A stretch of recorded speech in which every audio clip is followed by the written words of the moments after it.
2026 में 27 तारीख बहुत विशेष है, क्योंकि मैया हाथी पर बैठ करके प्रस्थान कर रही है।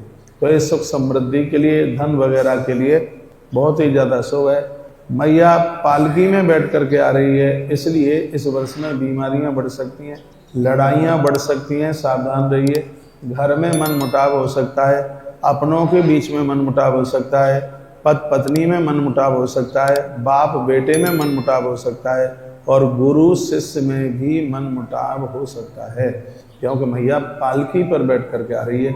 एक दिन मैंने बोला है कि 2026 की चैत्रीय नवरात्रा को आप व्रत जरूर करें।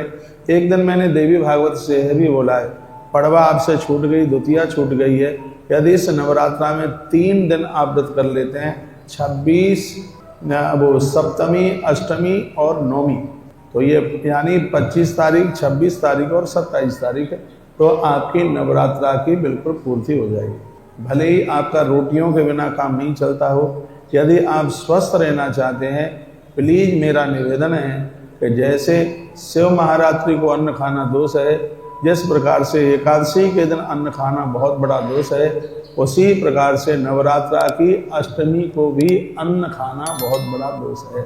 ये बिल्कुल कोई व्रत नहीं करते, ये तो मैं उनके लिए बात बता रहा हूँ। अष्टमी को आप बिल्कुल अन्न नहीं खाइए, प्राण निकलें तो निकल जाने देना, फिर दोबारा मिल जाएंगे अगले जन्म के लिए, लेकिन यह सौभाग्य मौका बिल्कुल नहीं मिलेगा। फलियार ले लें, और फलियार में भी यदि डकार आ गई तो भी वह व्रत कम नहीं होता, खंडित हो जाता है, यह समझ लीजिएगा। तो 3 दिन सप्तमी, अष्टमी और नवमी बहुत ज़्यादा विशेष है। और मैंने बोला है कि चैत्रीय नवरात्रा शरीर के लिए, स्वास्थ्य के लिए और दुश्मनों को परास्त करने के लिए किसी वरदान से कम नहीं है। कुआर की नवरात्रा इष्ट दर्शन करा देती है, भगवान का दर्शन करा देती है, भजन में मन लगता है, तीर्थ यात्रा करने के सौभाग्य प्राप्त होते हैं।